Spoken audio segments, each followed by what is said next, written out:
This morning I had the pleasure of attending the official opening of the new Gold Coast University Hospital in my great electorate of Southport. I thought it would be fitting to share the words of Ian Langdon, Chairman of the Gold Coast Hospital and Health Service, who spoke this morning after the Premier and the Minister for Health opened the hospital.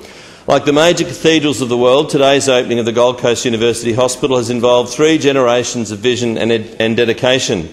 Approximately 7 years ago, the then Chief Executive Jeff Hollywood mooted the concept of a new university hospital. The government of the day provided support and the project planning commenced.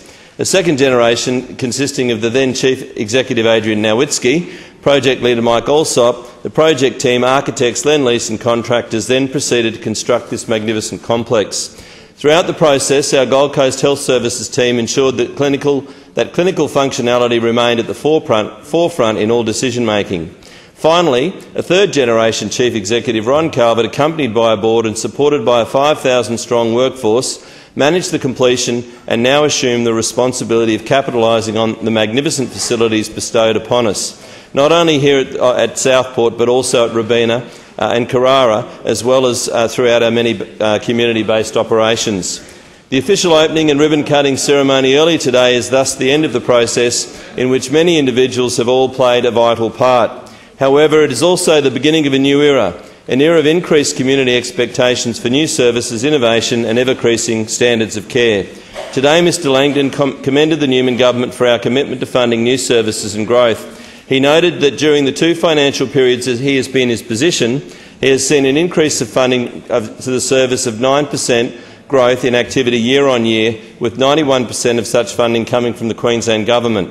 The cost of providing services through the Gold Coast Hospital and Health Service for the current year is $940 million. Thus, every 2 years their operating expenses exceed the full cost of building the new hospital. That is why, for the Health Board, cutting the ribbon today and accepting the responsibility of operating and funding the service is extremely significant. The provision of health services is never constant. For example, in 1966, nearly 50 years ago, the Southport Hospital reported total patient numbers of 3,299. The cost per inpatient day was $9.19 and the average cost per outpatient visit was just $1.19. If only those costs were the same today. Last year, the Gold Coast Hospital and Health Service had more births than the total number of patients in 1966, had 125,000 emergency presentations and serviced over 300,000 outpatient visits and over 12,700 postnatal home visits. However, costs per day certainly exceed the $9.19. Gold Coast Health, on moving into their new hospital premises, will continue to focus on their culture of care, and everyone involved in the project and all of the staff that transitioned to the new hospital should be congratulated. Member for Cook.